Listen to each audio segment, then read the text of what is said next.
here I am in the shack. This is the evaporator we use for boiling. It's 2x6, 2 feet by 6 with two 2-foot square pans and two 1x2 pans. So the rearmost, you can see the hose running in. That hose is connected to a bulk tank outside, which is sitting on a pedestal. We put all of the sap into that bulk tank. It's an old dairy milk cooling bulk tank, so it's insulated well and it keeps the temperature moderated. That line runs in, we trickle it into the back pan, and as it boils off, we move the sap up into the front pan progressively. We do this all manually using a ladle like this, so it's as simple as get it in. Normally we'll put a dairy filter. It's just a simple, like a cheesecloth filter, and we just move it from here up, and move it up, go to the next pan back, move it up, and it condenses in this front pan.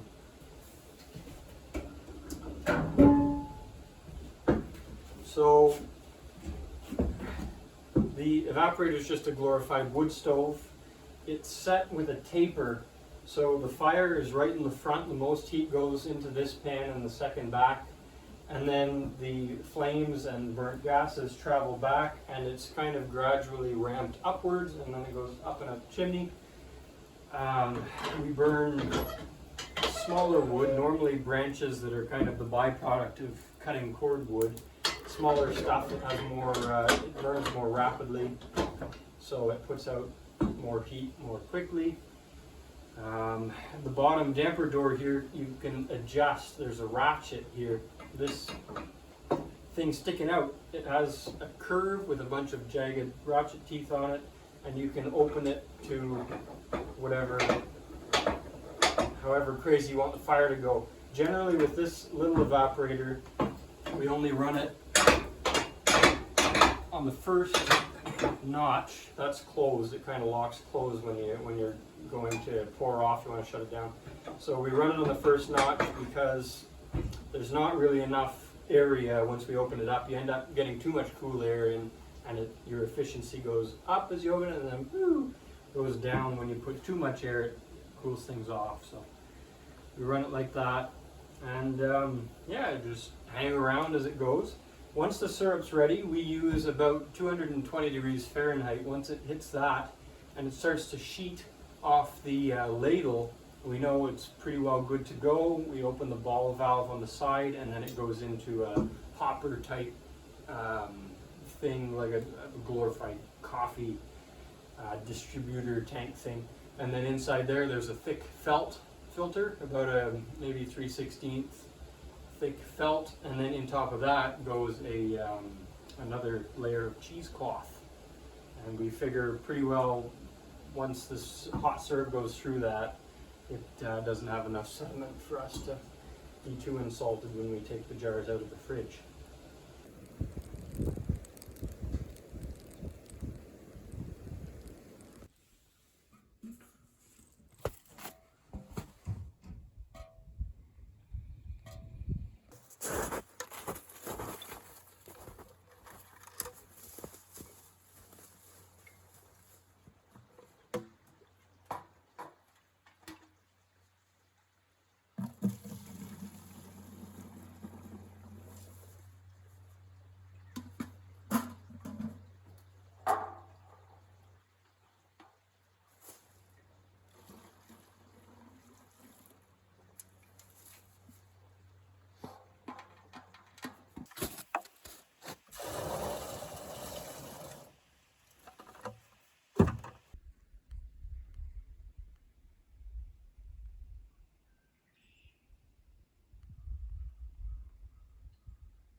There's the back pan filling by the line coming from the bulk tank, and I'll show you how the roof little cupola works.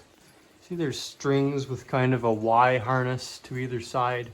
There's a pulley up in the top corner, on either side. So whichever door you want to open, you find the rope below it. So in the case of this door, it's open by where that rope is tied there beside the lantern. This other rope, it's closed right now. We find only having one of these doors open, depending on which way the wind is blowing, is beneficial. So if I just pull on this, see it closes, the light kind of stops. That closes the door. And when they're vertical, they kind of want to stay there, so we need to use that big long stick leaned against the wall, the open door stick, and kind of poke them to get them moving.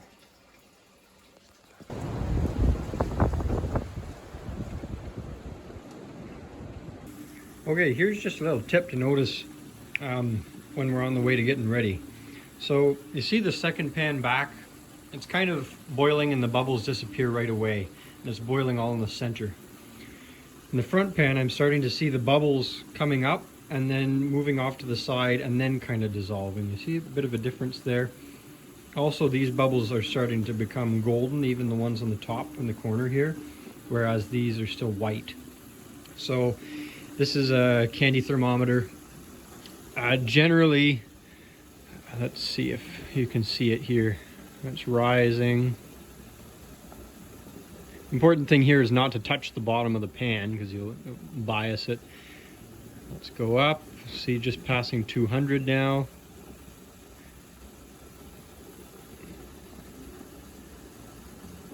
$210.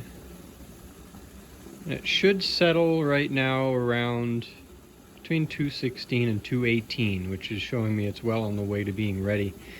We generally use 220 Fahrenheit as a reference to when it's ready to take off. Before it hits 220, you always get the warning of the sugar boil when these bubbles will start to rise to the top, and then I'll have to use some butter. I've heard old timers using condensed milk. Oh, let me turn the volume down on the old time fiddle. Condensed milk, and then there's some modern, I think powdered vegetable oil can be used if you want to go the vegan alternative. So yeah, that's well on the way. I'll come back when it's sugar boiling. Just gonna shut this off so I can show you what's going on. Have a look at this. Temperature is about 218, 219. Everything's bubbling up. So, get the butter ready. I'll wait for it to get pretty high and I'll just do a skim across the top. I can show you now too what it looks like when it sheets off the ladle. So if I get some in here, let it settle. Watch this as I pour it out.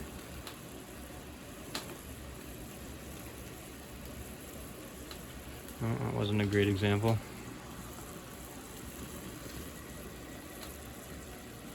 See that? There's little points forming and it's sheeting. Showing me it's pretty well ready. There's the butter.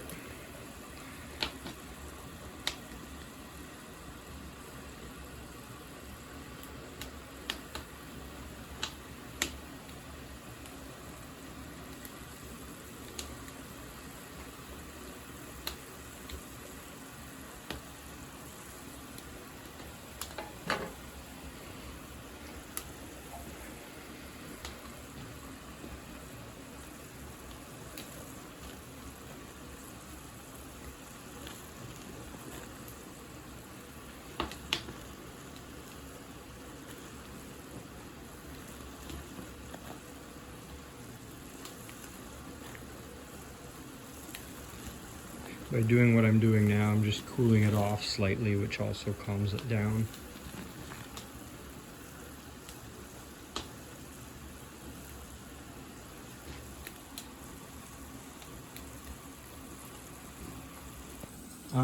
What I'm going to do to be ready is grab this felt filter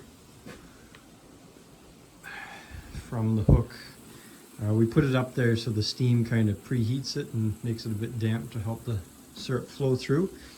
And this receptacle has a little coffee tap on the bottom. You can see the hole. And all we do is put the felt, I can kind of, one hand, put that there, and then on inside of that, a layer of cheesecloth, cone-shaped cheesecloth filter, and then I put a metal ring to hold it so that the weight of the syrup doesn't pull the thing inside.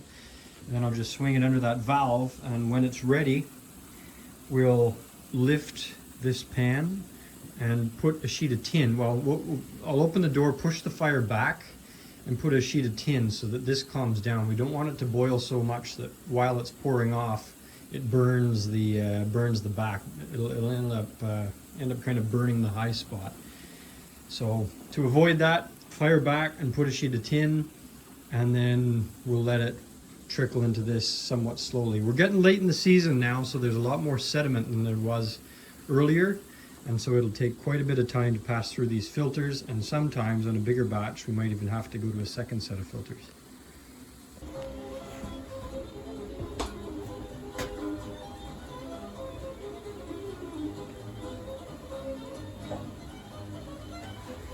Just hit 220 on the thermometer. I'm going to show you the process of shutting it down and taking it off.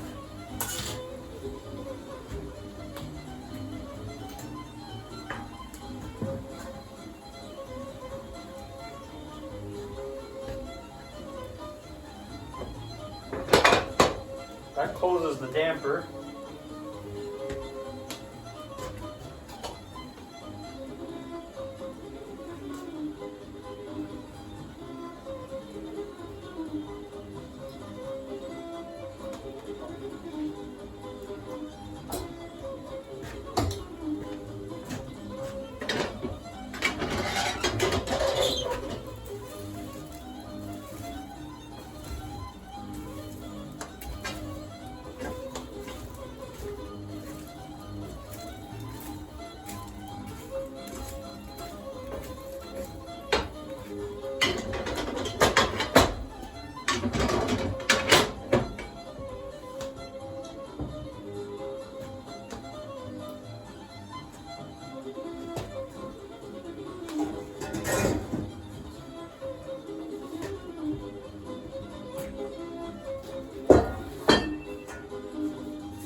Now that the metal plate is underneath it, I'm just going to raise this lock on the valve and start it flowing slowly.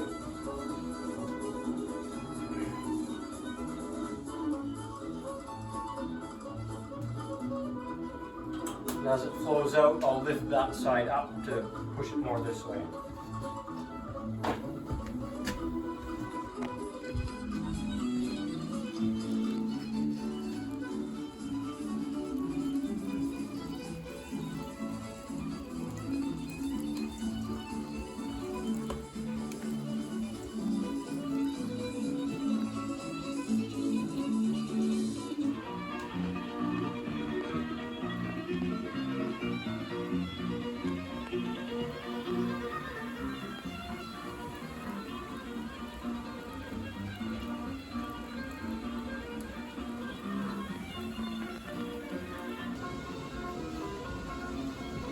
So all I did on the evaporator was reversed everything I showed you before. So open the damper, pull the fire, add to it, and then move sap from the second pan into the first pan after rinsing out the first pan. Now we're on to the final process. It's the bottling. I think I've mentioned it before, but we reuse old liquor bottles because they're somewhat sanitary. We wash them, of course, and then they're good for heat as well, so they won't crack. So I've got bottling glove.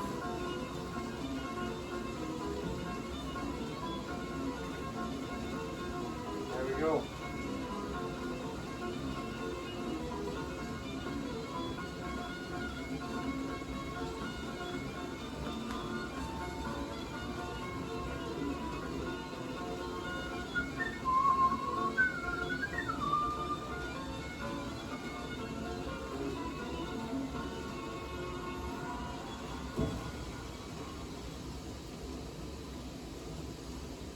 Sometimes I have to let the bubbles die down a bit and then touch it up.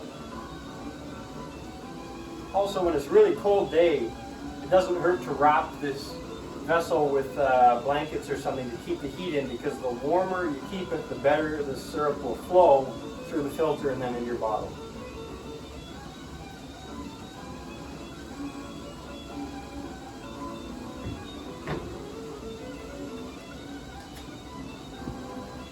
There, take a look at this.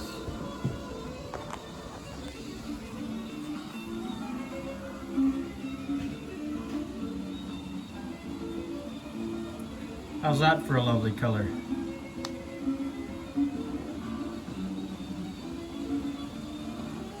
No sediment. Yet, at least. So, as a closing note, this batch was about 2.5 gallons. For those curious, we used 220 degrees Fahrenheit or 104, 105 degrees Celsius equivalent to determine when it's ready based on what we're used to normally, what we like as a thickness. Normally water boils at 100, but as the sugar content increases, the boiling point increases as well. And that's how we know that at about 104, 105 Celsius, it'll have the sugar content that we like. If you go much more than that, you risk it crystallizing in your bottles and that type of thing. So that's about how we do it. Ours generally comes out pretty dark, but that's also the way we do it. It boils for a long time. These are flat bottom pans, so not that efficient, but it's dark, it's flavorful, and it's a good thickness. So with that, I hope you enjoyed, and see you next time.